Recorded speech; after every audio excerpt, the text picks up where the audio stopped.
Hey everybody, it's Jason from the Texas Gun Vault, and once again it's time for the Texas Gun Vault Poll Question of the Week, a weekly vlog that I put out where I ask you as my viewers and subscribers about something that deals with guns, gun culture, politics, current events, the news, or something fun like EDC that I want to get your thoughts and opinions on. And this week's question deals with the prolific gun writer, YouTuber, and special operator Larry Vickers. We all know who he is. He's one of those big names in gun culture. Everybody that's on YouTube or Rumble knows about Larry Vickers and all of his exploits. We also know that he is an FFL and an SOT, and unfortunately, he has recently pled guilty to a whole plethora of charges that were levied against him by the Department of Justice regarding the importation of AK-12 parts kits, using law letters to acquire certain machine guns for his personal collection, and trying to avoid Russian sanctions when it comes to the technical data packages regarding guns like the AK-12. Some people have claimed he's doing something akin to espionage. And I know that there's a lot of people out there in the gun-tuberverse that are defending him. In fact, I've gotten a lot of flack on various videos of people telling me how wrong I am. The fact that I am not defending him means I am some type of traitor. But there's also a lot of you that look at these charges and go, yeah, he's actually guilty of this. And we all know, too, that he's going through a bout with cancer, unfortunately. And of course, regardless of what you think of Larry and what he has pled guilty to, we all hope that he has a speedy recovery and is able to survive this. That's really important. Even our enemies deserve to have that type of respect. And I'm not saying that necessarily he is an enemy. I'm just saying that he might be somebody that is not representing the gun community in the best possible light. And even if you don't like him, we obviously want him to be healthy and happy, because we are still all brothers and sisters in the Second Amendment. And of course, we want to come together as a community and of course to find as much common ground as possible, but we don't wish ill on anybody else. But because he's now facing up to 25 years in jail, and of course the gun community is divided. You have people that are admitting, yeah, what he did was wrong, and people saying, well, I might not agree with these laws. He broke them and he knew what he was doing. Then there's other people who I think are not completely up to date on everything that's going on, that are claiming, hey, he's a complete patsy, he's innocent, he had no idea what he was doing and got caught up on this. Well, I wanted to ask you guys, what do you think? And let's put the finger on the pulse of what the gun community really thinks when it comes to Larry Vickers. And is he guilty? Is he innocent, or something else? So with all that said, let's dive right into this week's poll question. This past week, I made a number of videos on what recently happened to the legendary firearms instructor, YouTuber, and special operator Larry Vickers. He pled guilty to a number of firearms and importation crimes. I know that this story has divided the community, as many people naturally want to defend him, but others agree that what he did, whether you agree with the laws or not, was illegal and he knew what he was doing. So this week, I want to ask you and see where my subscribers are with all of this. In your opinion, is Larry Vickers innocent, guilty, or just someone that got caught up in all of these legal issues?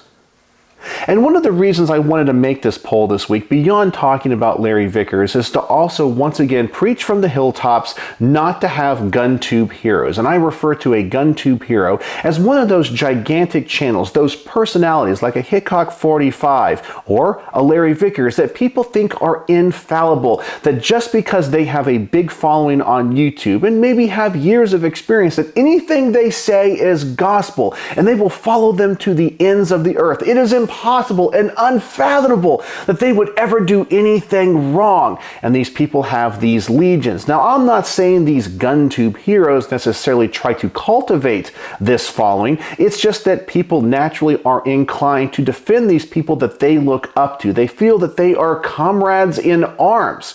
And I've discovered that many people, when it comes to Larry Vickers, kind of feel this way. And I totally understand it.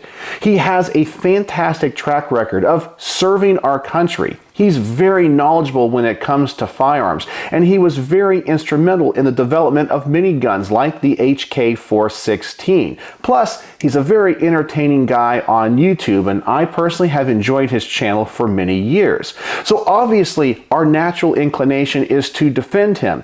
And one of the things that I also know that the gun community does, I believe to their detriment, is assume that anything the ATF does must be evil. You know, even Hitler got the trains to run on time and built the Autobahn. But that still doesn't, of course, take away all of the terrible things that he did.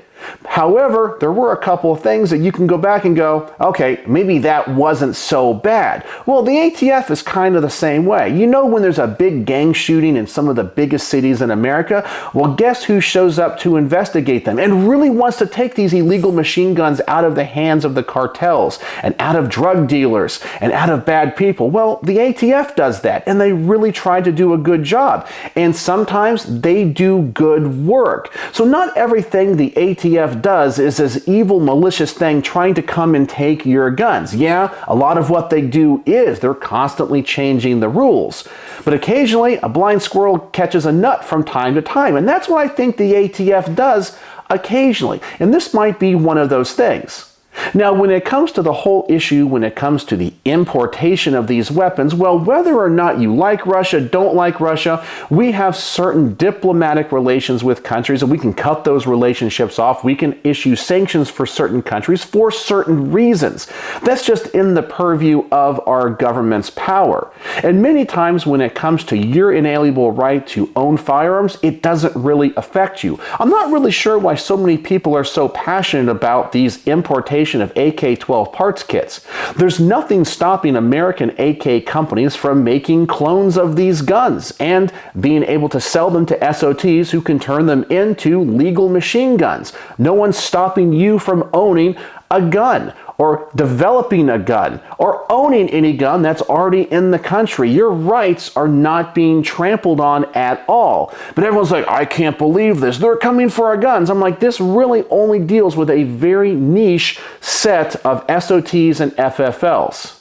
And personally, I know a lot of FFL and SOTs, and I know how they work so hard to be above board, to make sure that every T is crossed and every I is dotted when it comes to their paperwork. In fact, when I've done transfers with them and they've done my paperwork and I fill it out, if I misspell something, leave something out, they are always on me going, hey, do you mind filling this out again? There's a little bit of a mistake. We want to make sure that the paperwork is absolutely perfect and everything is truthful, everything is honest, every line is filled out exactly like the law and the regulations are. I'm like, well, of course, I forgot to spell out drive as D-R-I-V-E and I put D-R period. Hey, I know sometimes those examiners want to see the street name completely spelled out. Okay, if you want me to fill it out again, I'll be happy to. I have no problems with that.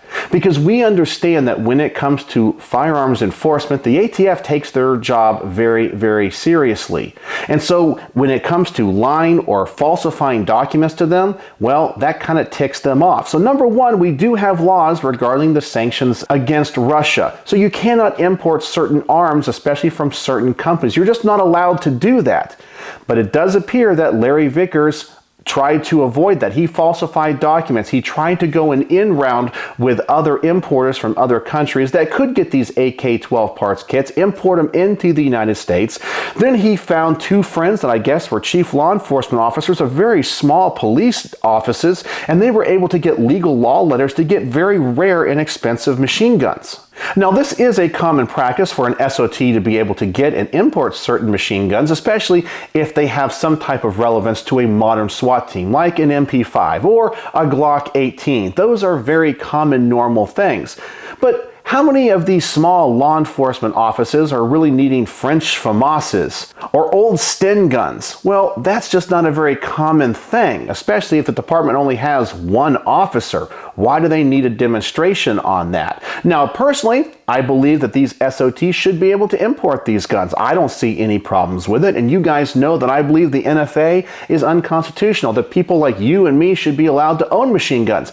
But that's not the law as it is on the books, and I think that we together should be fighting to change these laws and regulations. I also think it is contingent upon the gun community to want to come together and follow the laws as written, even if you disagree with them, because that's the way things work in a civil society. That if we do things the right way, if we fight the NFA in court and get it overturned, well, that gives us a lot of power and authority. It gives us a lot of standing, instead of just people going out there and completely disregarding the law and flaunting it. Well, in the eyes of the fence sitters and the anti-gun people, who honestly do make up a large portion of the American electorate, well, they're going to look at those people that are just flaunting the law and disregarding it as insurrectionists. And it makes them more likely to want to vote against your interests and to be able to use that voting power and the politicians that control them to come after people like you. It's important that we do things the right way.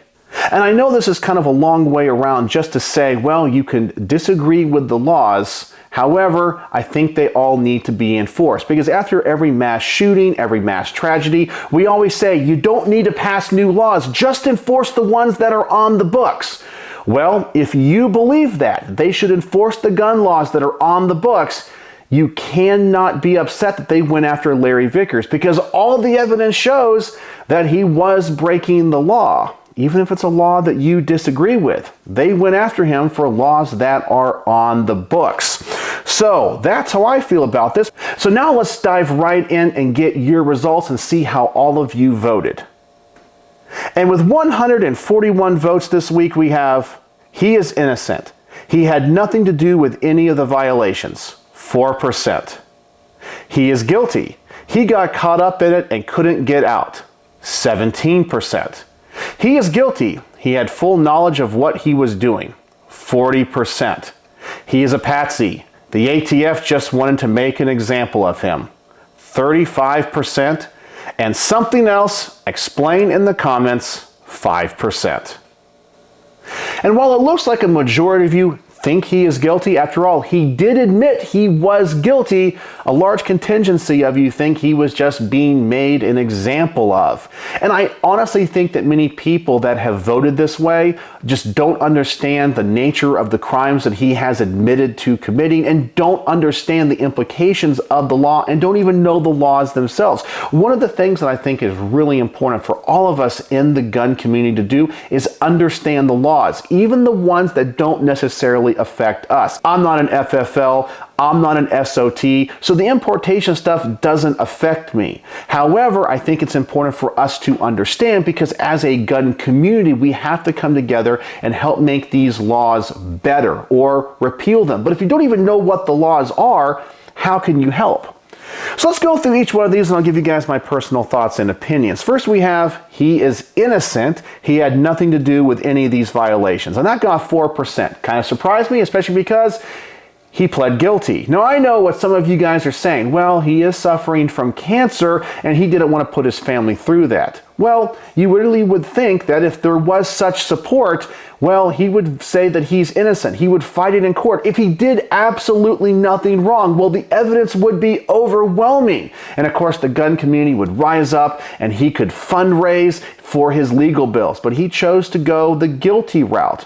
His reasons are his own. So in the eyes of the law, whether or not you agree or disagree, he is guilty. He has said he is guilty, whether you like it or not.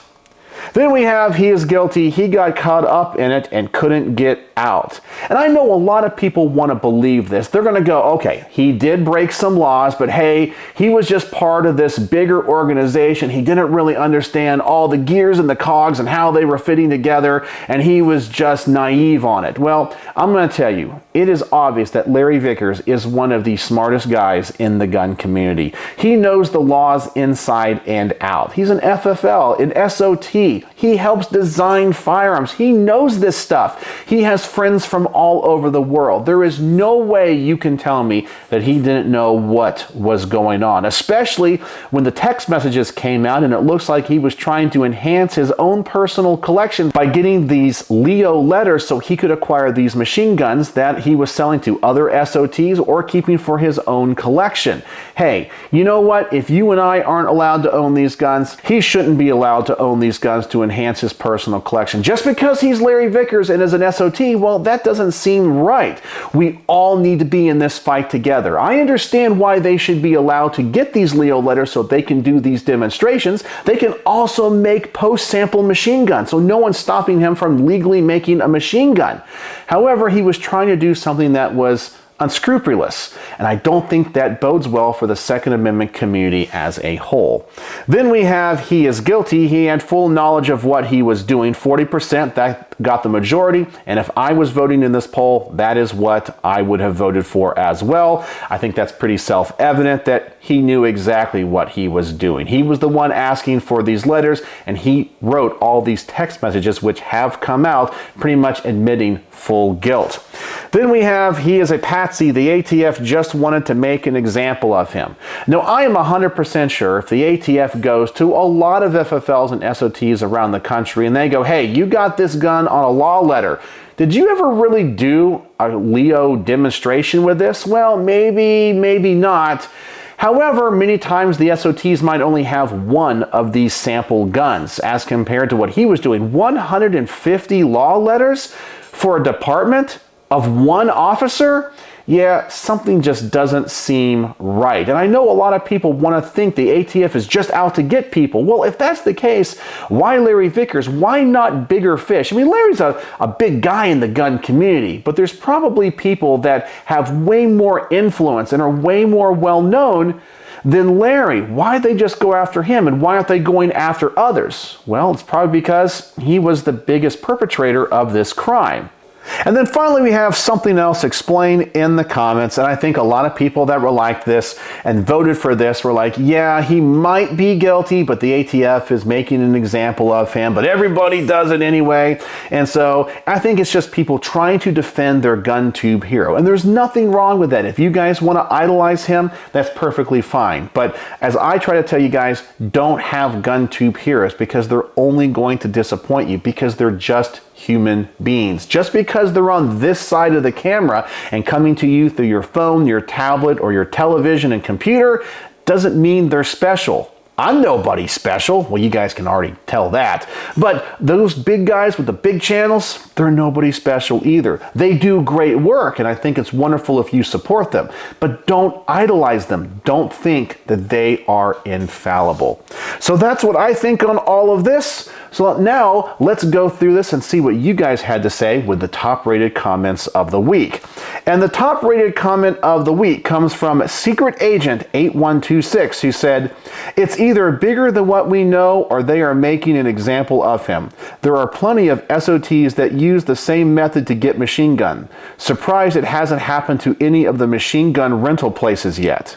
Well, the reason the machine gun rental places don't have to deal with this is because most of those are what are called post samples. They did not acquire these machine guns for Leo demonstrations. These aren't machine guns that are being imported. Essentially, they're taking a semi-automatic firearm and converting it to full auto. And if they're an SOT with the right endorsement, they can do that legally. They can take a semi-auto HK94 and turn it into an MP5. It does not require a law letter. So not all of these machine guns that are owned by SOTs require these letters. It's only the ones that are imported or have very specific purposes.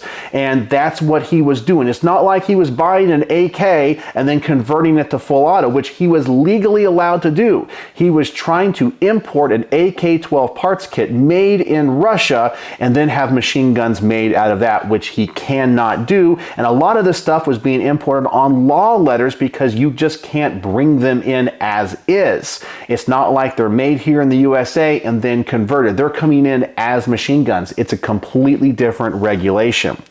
Then we have Harley Mitchell 2940, who said, "I believe he had full knowledge. I also believe the ATF is making an example of him." And you know, maybe there is a little bit of something to that. But you know, as they say, when there's blood in the water, the sharks are going to circle. And he sure did a lot to attract a lot of attention to him. After all of these law letters have to be sent to the ATF to get approval for importation. And probably somebody in the importation office of the ATF was like, hold on a sec. We have all of these letters coming in for a department in the Dakotas that has one officer? What's going on here? Maybe we should investigate this a little bit further. But all this paperwork has to go through them, and they act like nobody's double checking it. Then we have Patrick Morse, 218, who says, I can't comment on the changes related to the AK stuff, but I did read the text exchanges that were made available re the law letters. If these exchanges are really the accused party's actual text, they were aware they were skirting the law, or at least signing letters they knew had false statements on them.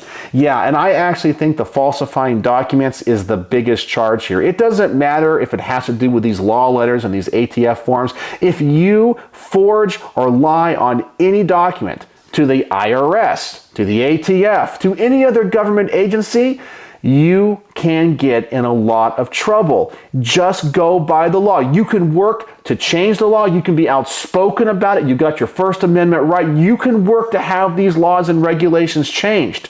But until they're changed, don't try to skirt them. Don't falsify documents. And it really looks like they knew exactly what they were doing. Then we have Benjamin Wagner, who says, ATF changes laws weekly. He may have known, but let's be honest, there is a million laws that exist, but who really pays attention to each and every one of them?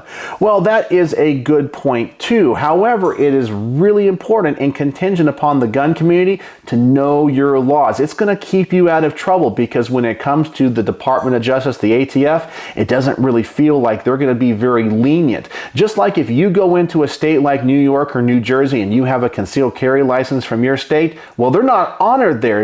The police officer isn't going to go, okay, listen, you're probably a nice guy. You obviously don't have any criminal record because you do have a valid concealed carry permit from where you come from. Just take that firearm, go back across the state border, and I'm not going to deal with this. I'm going to let you go. No, they're going to arrest you. But you have to know that when it comes to firearms violations, you are going to get no mercy. So why do you want to risk it? And then finally we have Paul K003, who says, simple facts, the bigger your name, the cleaner and better you need to do it than others. That name recognition automatically makes you a target. His scalp is now hanging on some junior U.S. attorney's office wall. That is all he was to them. The U.S. attorney has a greater than 99% conviction rate. He saw the writing on the wall and took the deal.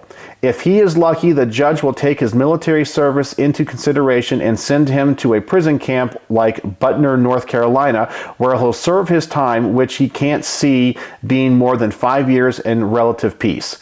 People are getting all upset over this. He is a big boy, and he knew what he was doing. Let's not treat him like a martyr. Plain and simple, he was motivated by money and fame.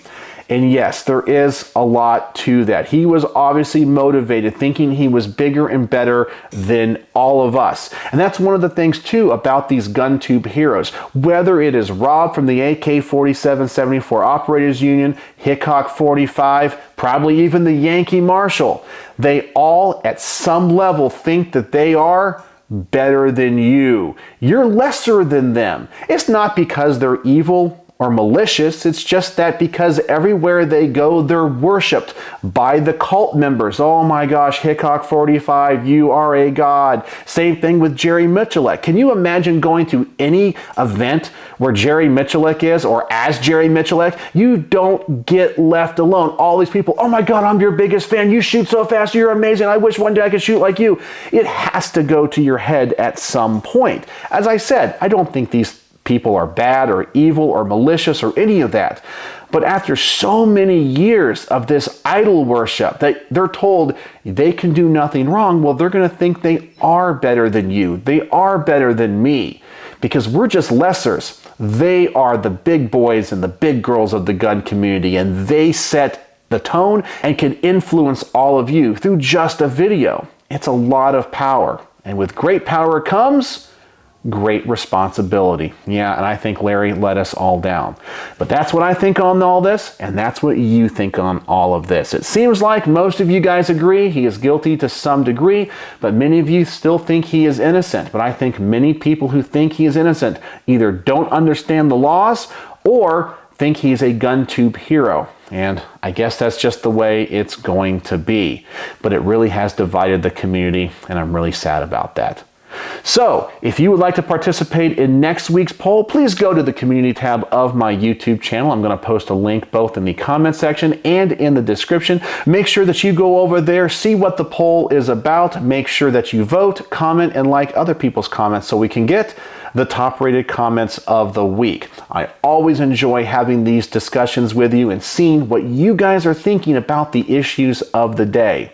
So, as always, thanks for watching.